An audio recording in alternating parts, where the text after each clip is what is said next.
Okay, so today we are going to talk about cellular respiration and particularly the first step, which is called the glycolysis.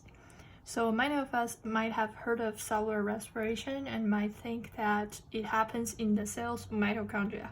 Well, I mean, generally, yes, but the first step, which is the glycolysis, is actually happening in the cell's cytoplasm. So we might have heard of cytoplasm, which is basically a fluid where all the cell's organelles will kind of be positioned into that fluid, and all of the cell's metabolisms happen in there. And it actually happens, and many of us might already know the general equation for cellular respiration, which is the C6H12O6 plus 6O2, and it produces 6CO2 and 6H2O. So we already know this general equation, but it's not happening in all steps like what you normally see in a chemistry class. It actually gets broken down into 3 steps. The first one is what we are going to learn today, which is the glycolysis. And then we also have the Krebs cycle. And then the last one is the electron transport chain.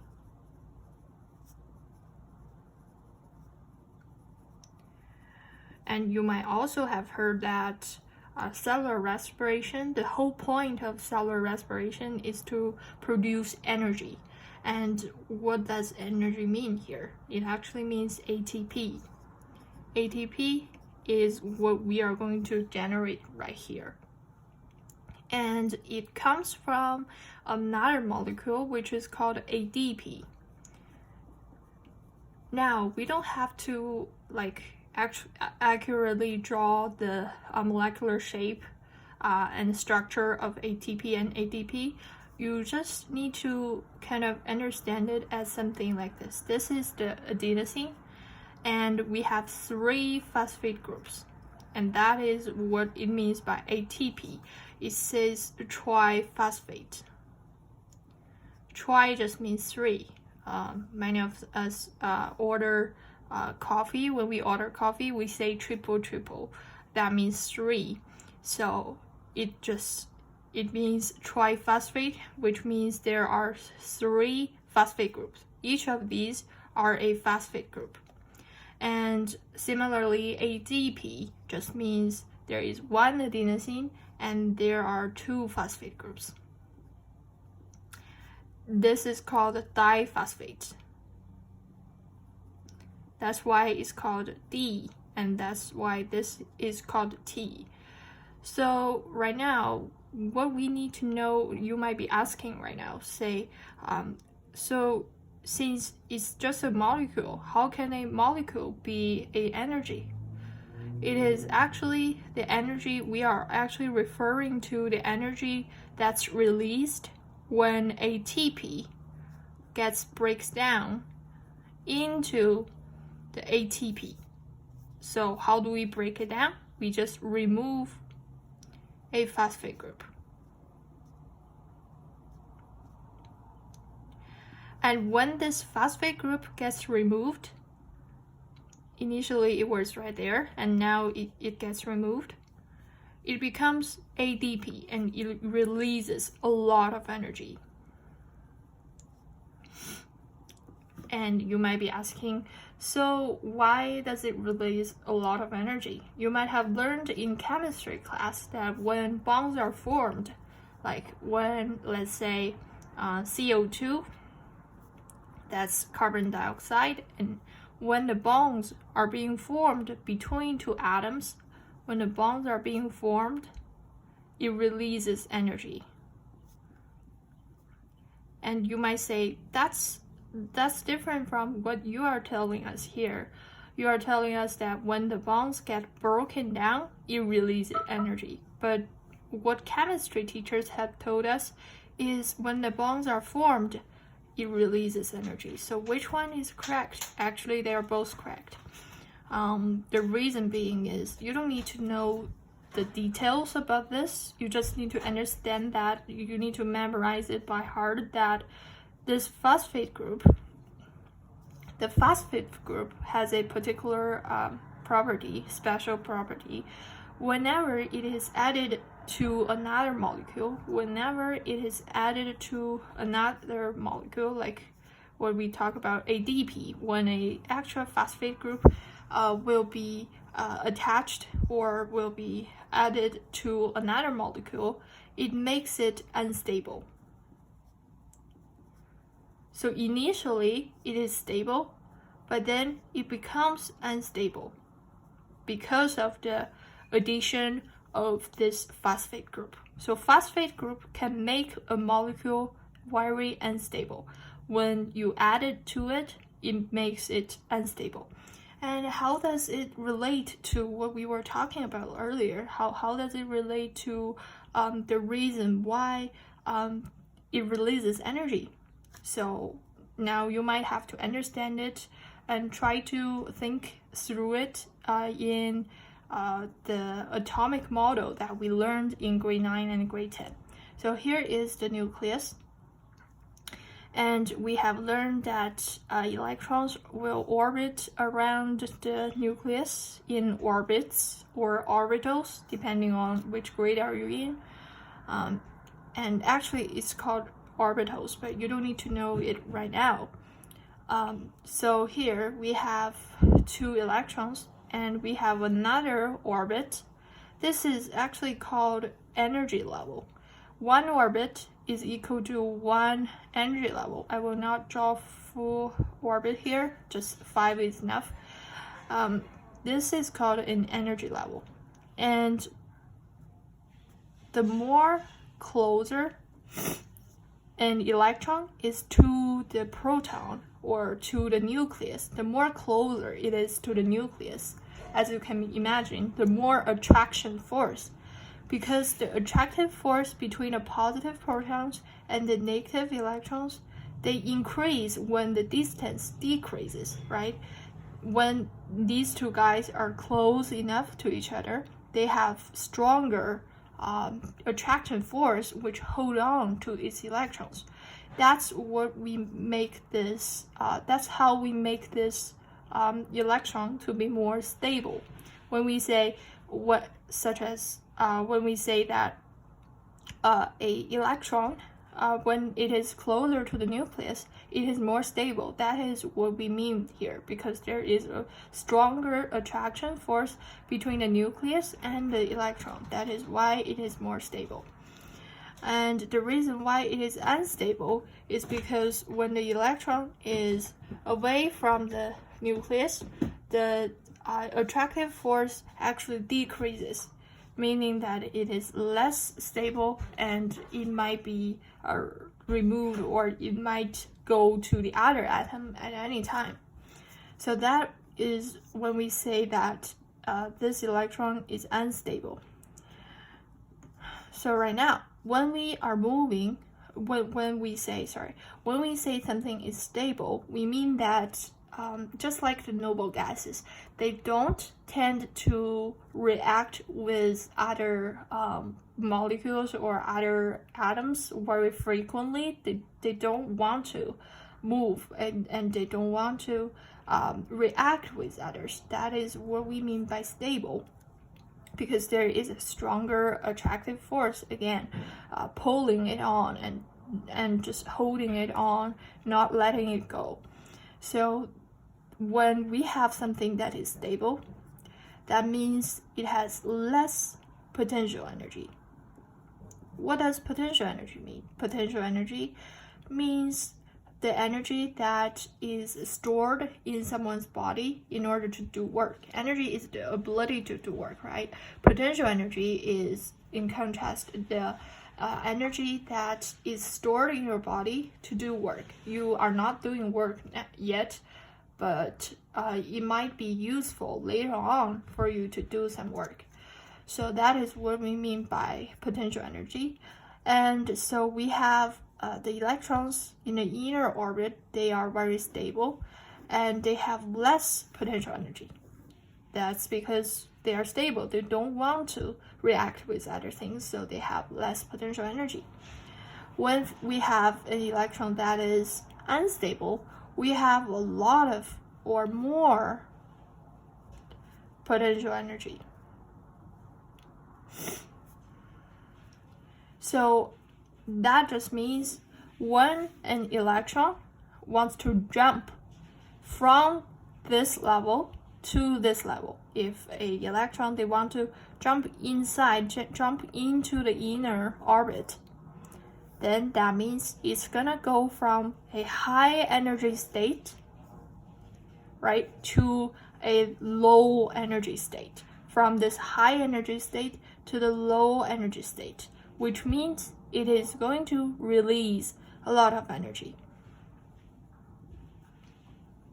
When they jump from a lot more potential energies orbit into a lower energy level orbit, that just means that it releases a whole lot of energy.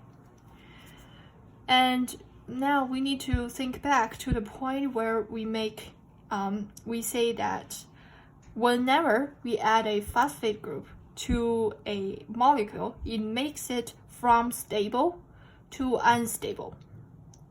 Okay, so does it mean like from stable to unstable just means from the less potential energy, and now what we are talking about is the phosphate group being added upon to the ATP molecule, right? So when we have 3 phosphate groups and they are attached to one adenosine, we have ATP. And when this phosphate group is added upon, it is very unstable, right? Just as what we have talked about earlier.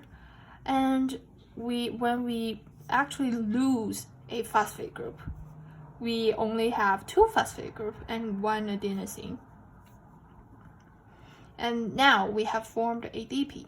This ADP, as we said, is more stable because it has lost an phosphate group. Whenever we add an phosphate group on, it makes it very unstable. So now we are going from an unstable state to a stable state. From the unstable state right here to the stable state, which is the lower energy level, from the higher energy level to the lower energy level. That means it's going to release energy. So that is why we say when we convert ATP to ADP, we have released a lot of energy.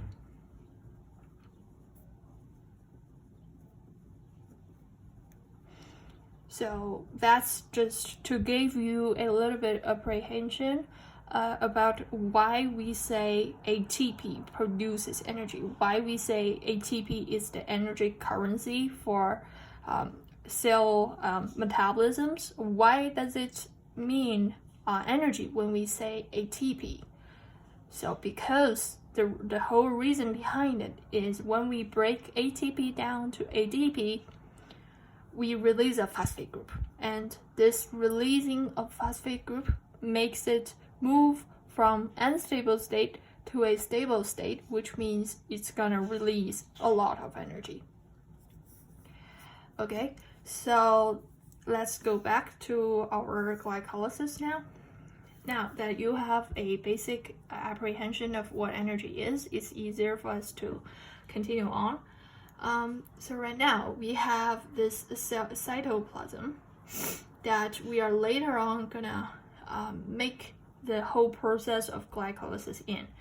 You might have heard that cellular respiration takes place in the mitochondria, but actually, like we said earlier, it has 3 steps.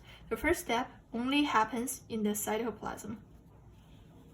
And the second step happens in the mitochondria, and the third step happens in the mitochondria as well. So today we are only going to focus on glycolysis. And now let's talk about glucose. Glucose is this molecule right here. And we know where you might be asking, where does glucose come from? It comes from our sugar, the sugar that we consume each day. by our food. By taking in sugar, we have bring in either three types of sugar. We can have lactose, and we can have glucose, and we can have sucrose, different types of sugars. But all of these actually gets broken down finally into glucose. So glucose is our final product of broken down by our digestive system. In our digestive system, we break down all the polymers into the monomers. So we have basically sucrose is the table sugar that we eat every single day. And that table sugar is eventually going to be broken down into glucose and another molecule, which you don't need to know now. We just need to know that glucose is the fuel of cellular respiration, and it has the chemical formula of C6H12O6. And right now, when we have this glucose, we actually want to digest it, and then we want to absorb it. What does it mean by absorb it? What does it mean by absorption? It means that when we have those glucose molecules in our in our bloodstream, we are eventually gonna move these glucose molecules into the extracellular fluid, and then we are actually going to move it into the cells in order for us to do cellular respiration. That is what it means by absorption.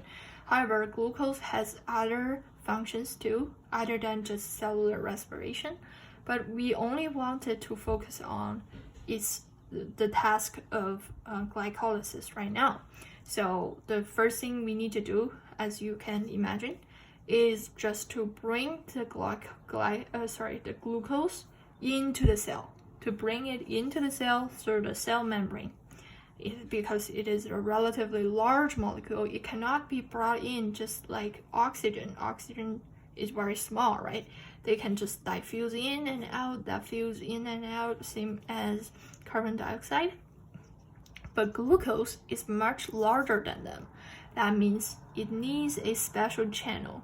So this is also called a protein transporter, and it is called GLUT transporter, which is easy to remember because glucose and GLUT, they are kind of similar, right?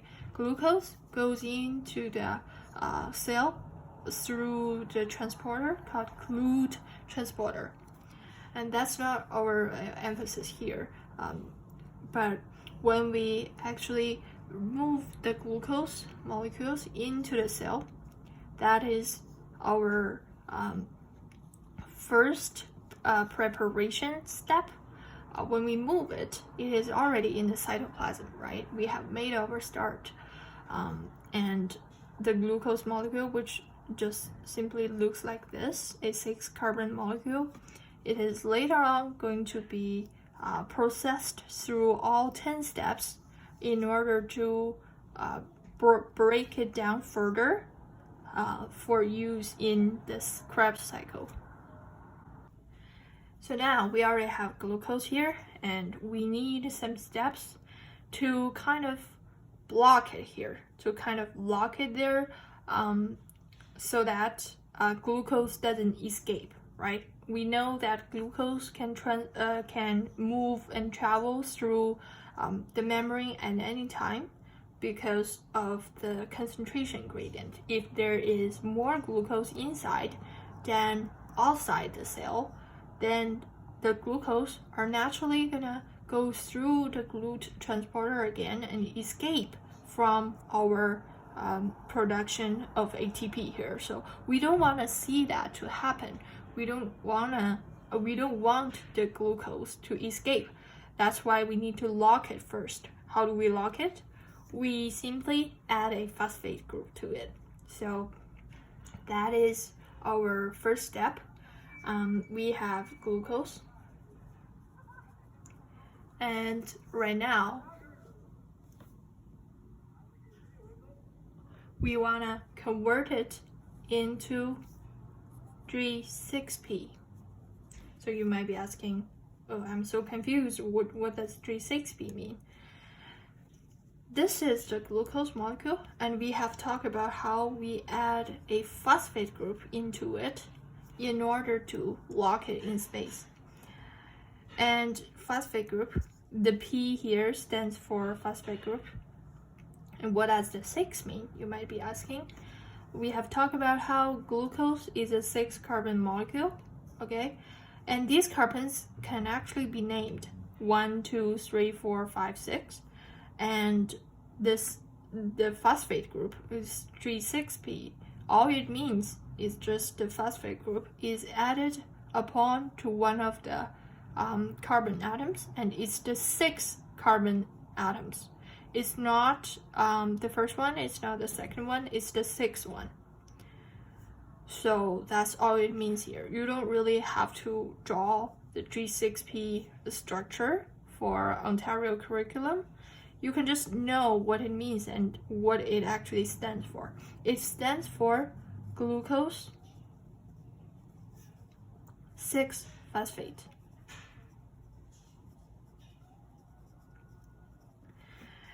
And another point to bring here is when we add a phosphate group, we have talked about whenever we add a phosphate group, it's going to make it very unstable, right? So right now, we actually need a ATP to do this step here. We cannot just add it on and use no energy. We really need an ATP to add a phosphate group onto glucose in this first step. And then in the second step, what we need to do is, remember, we have to break the 6-carbon molecule down finally, right? So we want it to be in a more simpler form than glucose. So we are gonna convert our G6P to F6P. What the heck is F6P? F6P means fructose 6-phosphate. And what is fructose? Fructose is another carbon molecule, another carbohydrates, which is made of carbon, hydrogen, and oxygen. It has the same chemical formula as glucose, so we didn't really change anything here. We just changed the structure, and that's it. We didn't really remove anything or add anything to this molecule. We only have it right here, and the two molecules have the exactly same chemical makeup, but the only difference is their structure. And as you can see, we can count the number of bonds right here, right? Although it's not actually very accurate, but you can understand it this way. It's just okay, so right now we have this 5-bond molecule, which contains one less bond than the 6-carbon one.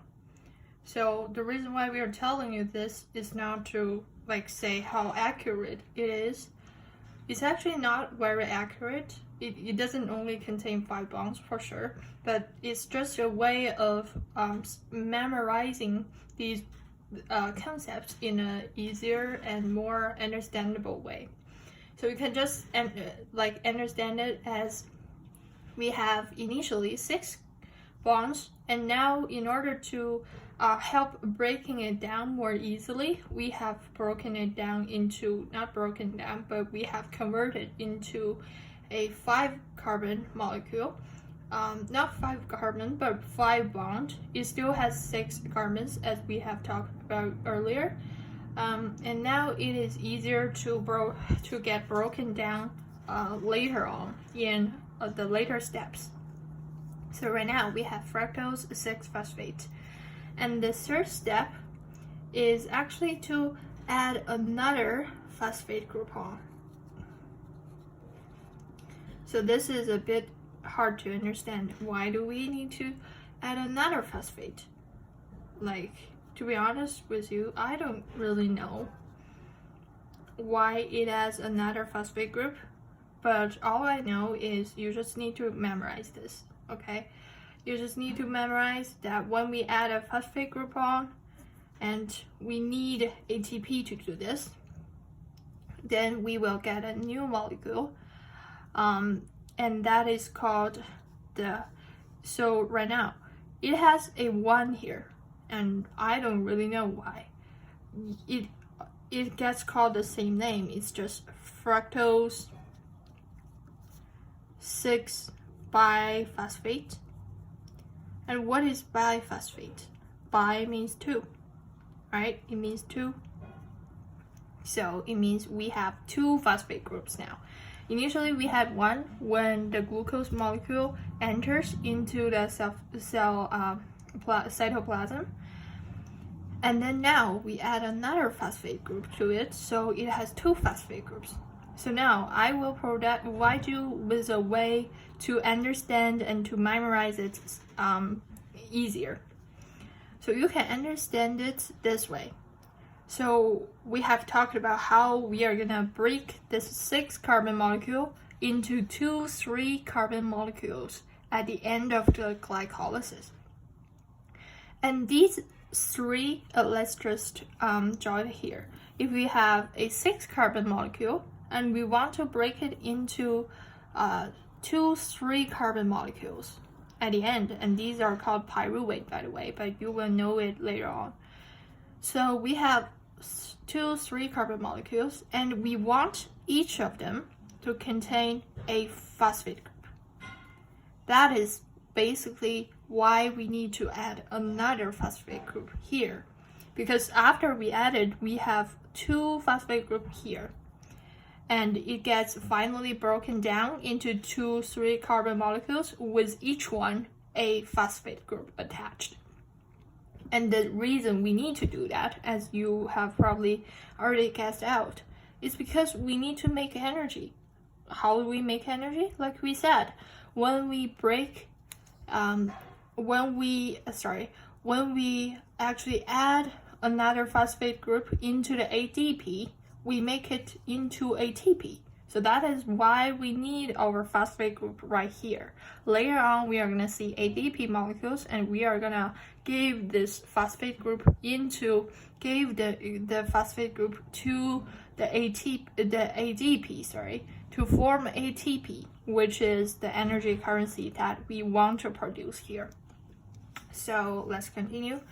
After we have this complicated 6-carbon 2-phosphate group molecule, F1, 6BP, we are going to break it down into 2 3-carbon molecules. But that is not the end. We need to break it down into pyruvate. But now we are producing G3P and DHAP. We can call it DHAP. So these 2 molecules, they look very strange, right? And we don't really know why is it called G3P. You can understand it this way. Now we know that it is no longer glucose, right? So there's no way the G could represent glucose because it is not glucose, it is fructose. And there is no F here, so it's not fructose either. So we have made actually a new thing here. And this new thing is called glyceraldehyde. It is called glyceraldehyde. You might be asking, how are we supposed to memorize this long name? It actually gets broken up to 2 parts. So this part, aldehyde, basically it means when we have carbonyl group. Carbonyl group is a functional group which looks basically like this. When we have a carbonyl group attached to one end or one side of a molecule, so like these are the rest part of this molecule, and we have this functional group carbonyl carbonyl group attached to one end or one side of it. We call it aldehyde, side hide. It's pretty easy to remember. This is called aldehyde, and this G3P, it just has this certain part of the functional group attached to the one end. That is why it is aldehyde. It basically means that it is glycerol. And what does glycerol mean? I don't know exactly why, but the way I use to memorize this, which is quite effective, is that there is a molecule called glycerol, and it is one part of the lipid structure, and it basically contains 3 carbon and contain a bunch of hydrogen atoms and contain also hydroxyl groups. Well, when I say those functional groups, you don't really need to know all the functional groups right now. The only thing you need to do is to kind of memorize it as the glycerol molecule has 3 carbons, right?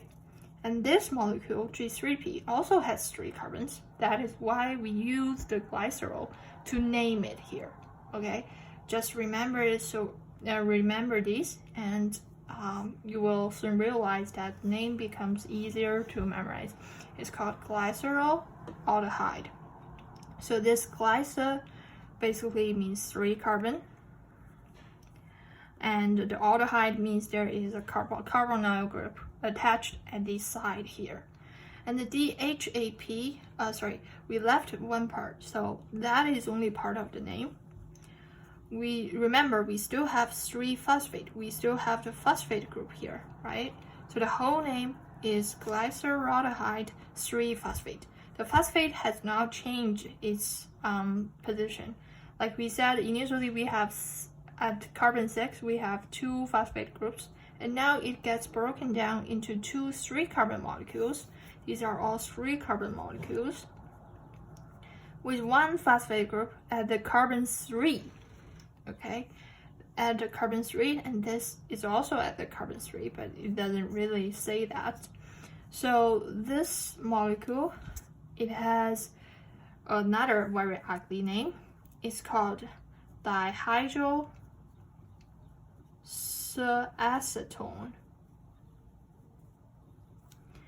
So actually, I mean, you don't really need to know how to pronounce it.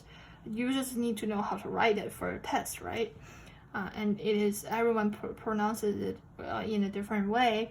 But the thing you need to kind of know in order to memorize this successfully is this tone here. We have talked about aldehyde, and there is actually another type of carbonyl group, which is when the carbon and the oxygen is in the middle of a molecule, which means there is an R group and there is an R group.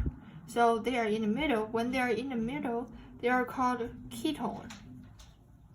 So they are no longer called aldehyde, and they are called ketone. And this ketone adds into this name because the molecule DHAP also has such a structure. So you can just kind of remember it in this way. Okay, so right now we have this ugly name right here, and then the rest, so you can understand this way. This is the D, and where's the H? The H is right here, and the A is right here, and the P is the name after, which is the phosphate. So remember, each of our 3-carbon molecule has a phosphate group at the end. That is the reason why we have phosphate group in its name here. Depending on your teacher might they might not test this ugly name, the memorization of this ugly name. You might just be able to pass all the tests just by memorizing the short forms here, the G3P, and the DHAP, the DHAP. So right now, after we have broken it down, so previously we have talked about when we break a molecule, when we break the bonds between two small molecules in a big molecule, when we break the bond, we actually require energy.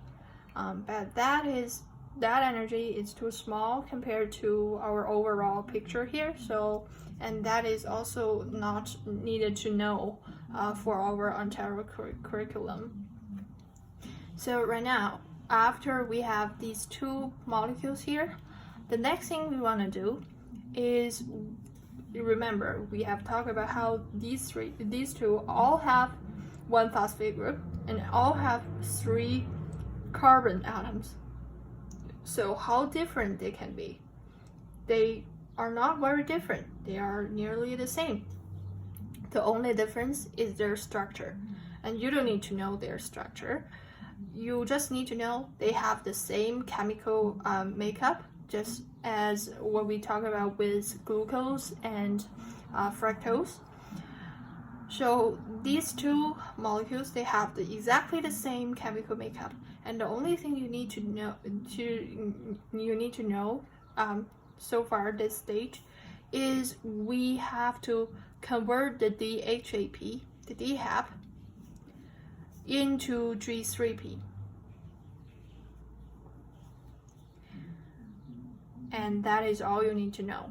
So they have the same structure. Basically, we are just changing the form to make all of the two things we make here exactly the same. We want to make these two molecules exactly the same so that they will later on get into the glycolysis 5 last groups. We have done our 5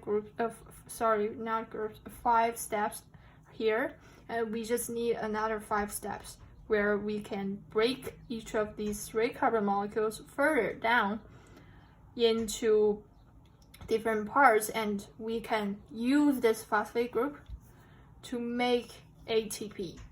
Okay, so we just want all the products of the first 5 steps be the same. We want it all to be G3P. So now we have finished our first 5 steps here. Let's just do a little summary. Did we make any ATP here? No, we didn't get to make any ATP. Did we make any NADH here? No, we didn't make any NADH. I will explain NADH further in the next 5 steps, don't worry. And did we make, how many molecules per glucose did we make? How many glucose we have? We have 1 glucose at the start, remember? Only 1 glucose, and it gets broken down into 2 exactly the same straight carbon molecules. So that is our products here. We have 2 molecules here. So that means whatever we do for the last 5 steps, we need to multiply the products by 2. So for instance, if we produce 2 ATP for 1 G3P molecule, because we have 2 of them, we need to multiply that by 2, which means we produce 4 ATP in total as 1 glucose is used in this process. So right now we are gonna head into our 6th step, which is a oxidizing step. So now we need to introduce the idea of oxidize. Okay, so when we have something that is oxidized, we mean that it loses an electron. And when we have something that is reduced, in contrast, we gain electron. I'll just provide a simple example here. When we have carbon and oxygen, when we burn it, we produce carbon dioxide. That's the easiest chemical reaction. And when we have this reaction here, we can analyze it to see which is oxidized and which is reduced. Not all atoms or not all substances get oxidized and reduced in a chemical reaction. Only redox reactions involves oxidation and reduction. Okay, only redox reaction involves that. And now the reaction that we are going to introduce to you in the 6th step is a redox reaction. So that's why we need to kind of talk a little bit about oxidizing first. So what does it mean? How are we supposed to remember which word is to gain an electron and which word is to lose an electron? And how are we supposed to remember this? We know that when we gain an electron, the charge, our charge, is reduced. Think about that in your head for a moment. When we gain an electron, the charge is reduced, which means when we have a sodium atom and when it loses an electron, we always call it sodium plus. And where does that plus mean? It means we have gained a 1 charge, plus 1 charge. It means it has gained, it hasn't gained an electron, but it has gained 1 plus charge. So when we lose an electron, the charge is increased.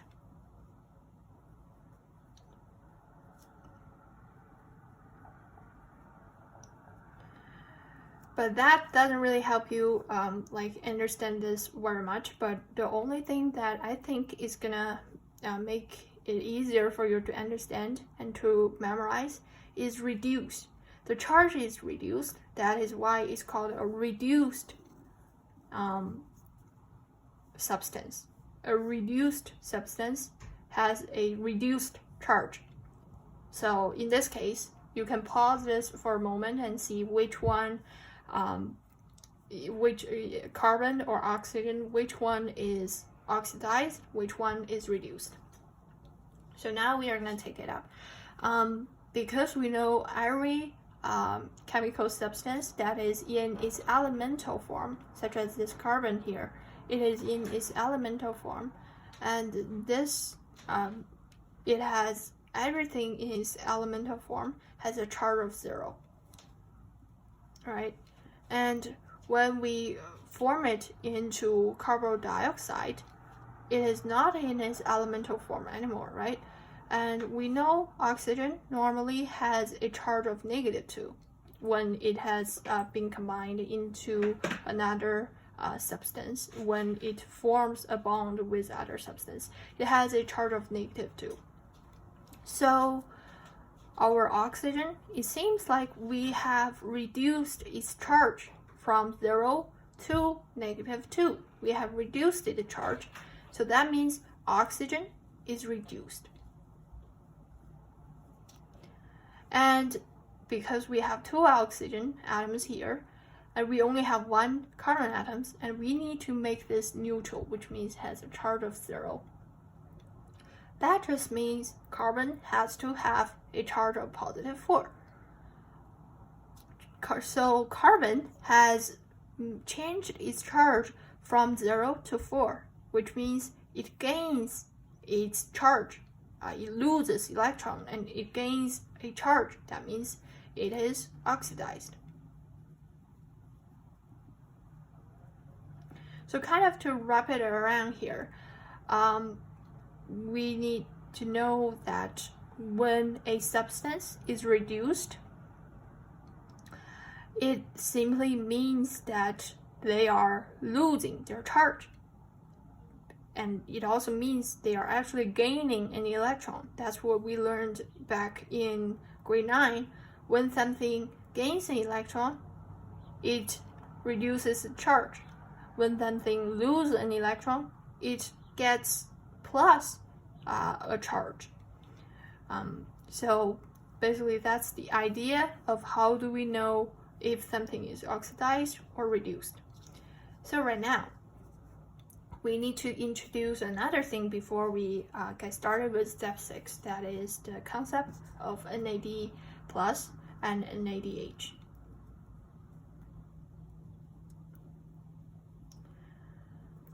So what is NAD plus? You might be asking, does it mean like it loses an electron? That's why it has a charge of +1? It's not a charge of +1 for sure. You can only understand it as it is kind of like an electron carrier. Like it's like a cab, a taxi, right? Where basically its only function is to carry electrons. When there is one electron, the NAD plus is gonna get that electron. And when you get an electron, you get reduced, right? That's what we have just talked about. When you gain an electron, your charge becomes reduced and your oxidation state or your state right now is being reduced.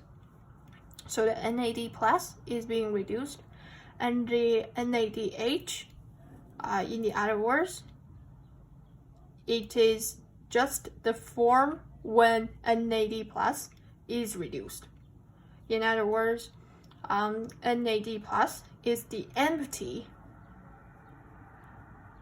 electron carrier. When there is no electron in it, it's called NAD plus. And when there is an electron, when it actually gains an electron, we call it NADH. So that one is full. When this car or when this carrier or when this cab is full, we say that it is NADH. And when it is empty, we say it's NAD plus.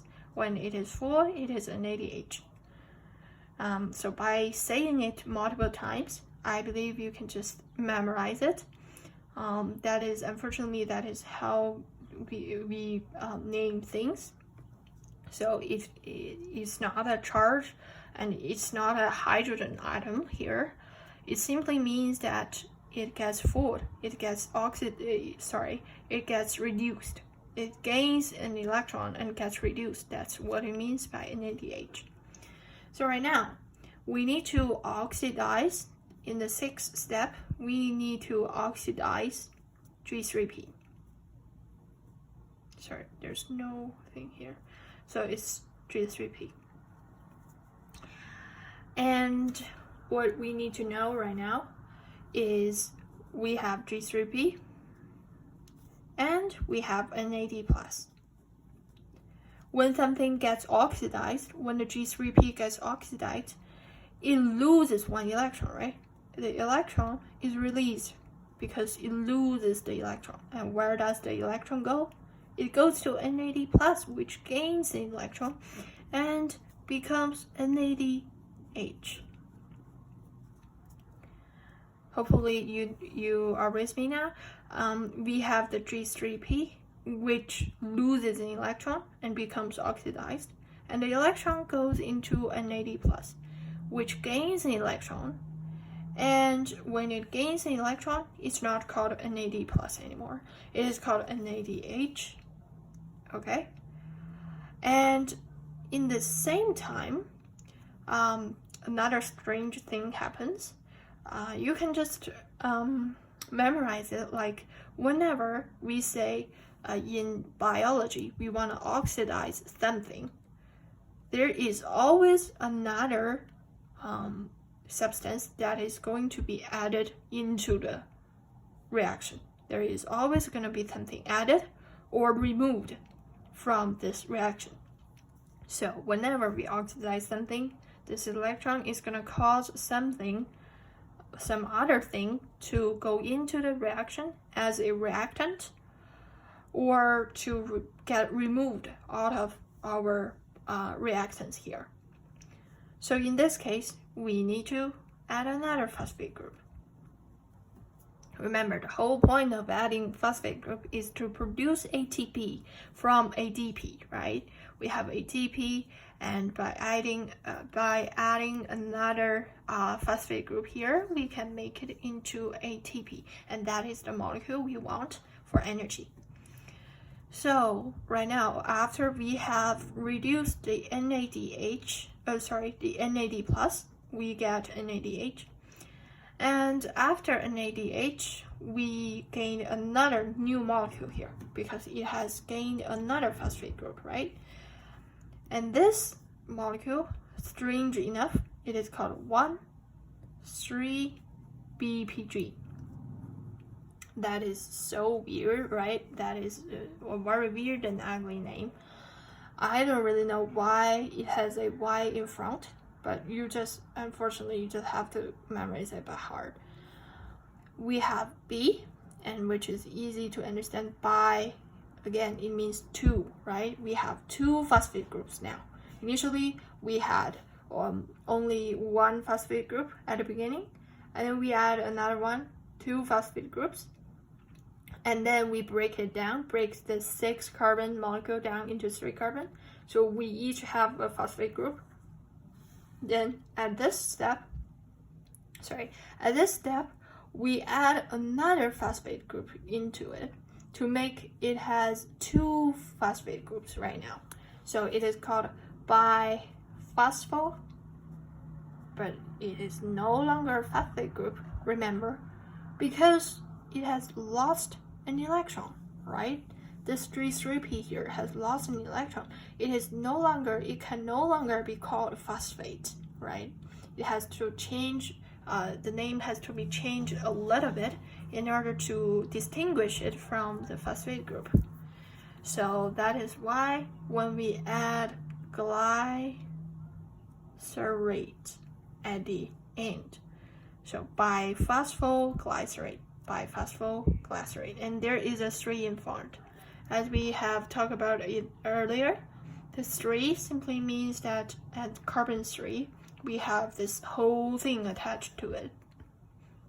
And for the glycerate, you can also understand it in the way that I taught you. Glycerol, this molecule here, glycerol, has 3 carbon. And we know this 3,3-P, of course, is going to still have 3 carbon because carbon is not removed or gained in any of the processes that we talked about earlier. So we haven't released any carbon dioxide. Carbon dioxide is only going to be released in the second step in the Krebs cycle. So carbon dioxide has nothing to do with the glycolysis. In glycolysis, we are only breaking down the sugar. Okay, and we are producing a little bit ATP, but not much, but better than none. So right now, let's get back here. We have this long and ugly name, B, P, and G. Hopefully, by thinking of this 3-carbon molecule to the glycerol, it might help you to memorize this glycerate a bit. All right. So this is the oxidizing step. So now we can kind of mark here, give it a mark that this NAD plus gets into NADH. That means we have gained a pair of electrons here. We have gained a pair of electrons, and as we have talked about, this NAD plus, don't think of it as a normal substance. It is just a cap. It is like a transporter. It is like an electron carrier. All of its job is to gain an electron and then send it somewhere, and then drop the electron there and come back and keep doing the cycle here. Keep getting electrons and then drop it off. Getting electrons, drop it off. So it's continuing doing these steps. So later on, we are going to see that electrons are what we really, really need to produce ATP. In glycolysis, we only produce like 4 ATP, and we used 2. Remember, right? At the first step, we use 1 ATP. At the third step, we use another ATP, and we have produced ATPs later on. Okay, it's not this step yet, but later on we are gonna produce 4 ATPs, but we only gonna produce 2 ATPs. So not produce, but we are only gonna gain 2 ATPs because we produced 4, but we used 2 as well. So we only have 2 remaining. And then in the Krebs cycle, we are gonna make even less. We are only gonna make 2 ATPs. Most of the ATPs will be produced in this electron transport chain. Now you have no idea what that is, and that's okay. But electron, what does electron mean? It just means this little electron here.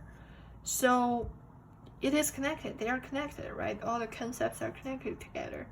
The electrons that we have gained and we have made it to the NAD plus will be transferred or will be transported or will be carried to another place, and the electron will be dropped off and will be used in the electron transport chain to produce ATP. Okay, so after the last step, we will have the 7th step. So we have added 2 phosphate groups.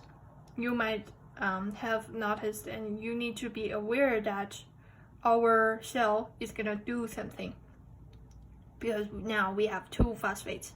We have an abandoned phosphate group, and that abandoned phosphate group is later on gonna be, like we said, gonna be removed from this molecule and be made into the ADP, so that ADP becomes ATP, and we have produced our lovely and valuable energy currency here, just like money.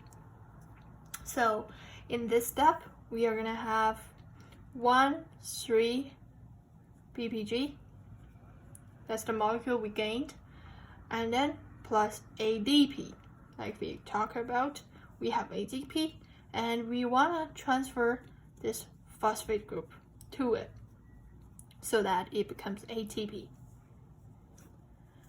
And it forms ATP plus 3Pg. And when I was learning about this, I understood the ADP becoming ATP part, but I don't understand why this is called 3Pg. Because if you think about it, right, in the 6th step, we have G3P. We added upon a phosphate group. And then now we remove the phosphate group. Shouldn't we get a G3P back again? Why is it called 3Pg right now? And that is actually because, as you might probably have remembered, an electron is removed from here to there, like it is oxidized, right? When it gets oxidized, it is no longer the same substance, and that's why it is not called G3P here, it is called 3Pg. So the 3Pg, it stands for, as you can imagine, is no phosphate. It is another long and ugly word. It is called 3-phosphoglycerate. Basically, we have our 1,3-BPG, and we have removed the bi. So right now we only have 3-phosphoglycerate. So you can kind of memorize these 2 by group, right? They are from the one group, where basically this one has 2 phosphate groups and this one only has 1 because the other one has been distributed into ADP in order to produce ATP. So right now, how many ATP we have made here? You can pause the video and think through it. Now we are going to tell you that it has produced 2 ATP, because don't forget, at the step 5, we said that we have 1 6-carbon glucose molecules broken down into two 3-carbon molecules called G3P, right? We have 2 of the G3P right here, and each one G3P is going to be oxidized in this step and forms 1,3-BPG, and then it's going to be removed a phosphate group. So each G3P is going to undergo those processes here. Each G3P is going to do this step. So we have 2 G3Ps in total. That means we will have 2 ATP produced here. And then after the 7th step, we will have the 8th step. So after the 7th step, the most important step, we are actually gonna have something that is easier to understand, kind of, and it's shorter, actually. So right now we have 3PG, and this molecule has 3 carbons, and it only has 1 phosphate group now. It gets back to normal, right? But this phosphate group could mean that we can contribute another phosphate group into the ADP to form another ATP. That is exactly what we are going to do next, but not in the 8th step. In the 8th step, we want to kind of, again, to convert it, right? Because 3PG is somewhat hard to break down and somewhat hard to process. Our cells are lazy, right? They want to do something in an efficient way. They want to change the structure of 3PG a bit and make it into 2PG. And don't think that something has lost here from 3 to 2. Nothing has lost. The only change is this certain molecule has initially been positioned at the carbon 3, right? But now it has been but it has been moved to carbon 2. So it only changes its location. Nothing important has changed here. We only changed its structure a bit in order to process it easier. And then in the step 9, what we do is we take the 2PG. So I don't think you need me to say this, but just in case, this is called 2-phosphoglycerate. Okay, and then after we have formed the 2PG, we want to convert this 2PG into another molecule called PP, and it has been water has been removed out of this molecule right now. So this is the water, and this step has nothing special, but you just really have to memorize it by heart that in the 9th step, water has been produced, and that also corresponds to how we said earlier that the general equation says that it produces 6 water molecules, and now we have 1 molecule, not 1. Exactly, technically it is 2, because remember, we have 2 G3Ps, and each of the G3P is going to go through these steps. So we have 2 G3Ps. Every product that we had should be multiplied by 2, right? So we produce 2 water molecules here. That is the byproduct of our cellular respiration. And that's actually not very significant. So let's see the 10th step, the last step. This step, we are going to produce another ATP. Just as we said earlier, we still have a phosphate group in our, I forgot to mention what this means.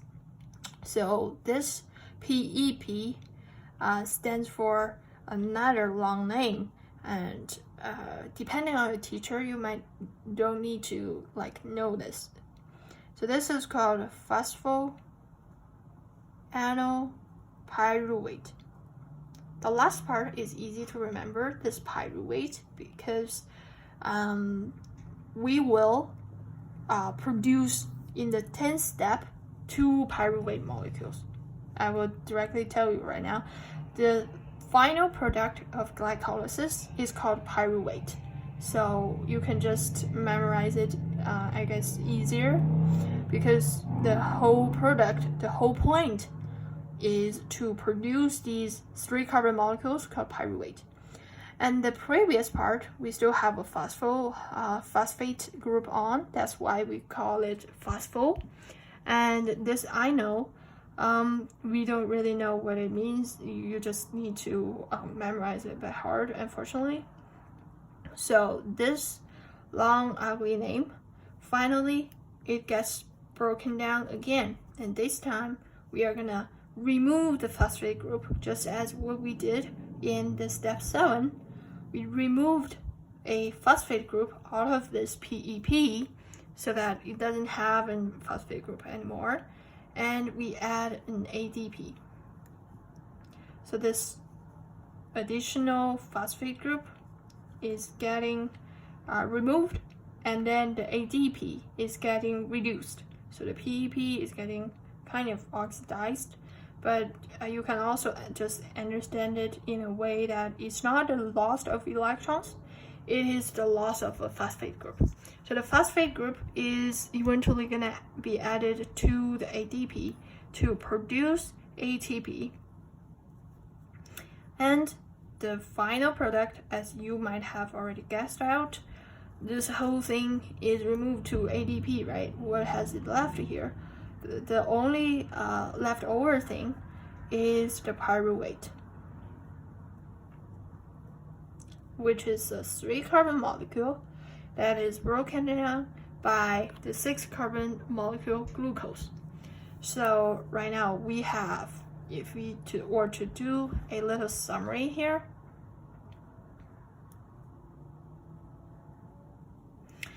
we will have, first of all, ATP. How many ATP are going to be produced? We have in step 7, we produced 2 ATP in total, right? 1 ATP for 1 G3P molecule, but 2 ATPs for 1 glucose molecule. Remember, glucose is broken down into 2 G3Ps. So we have 2 ATPs here. Same with here. We produce 1 ATP per G3P molecule. In total, we have 2 ATP molecules because glucose is broken down into 2 G3P molecules. So how many ATPs in total? You have 2 in the 7th step. We have 2 in the 10th step. We have made 4 ATPs. Don't forget, we used how many ATPs? We used in the first step, we used 1 ATP. And in the 3rd step, we used 1 ATP. So we have used the total 2 ATPs, and we have made 4 ATPs. So we have gained only 2 ATPs because we have consumed the 2 and we have made 2, so we only gain 2. And how many NADH we have?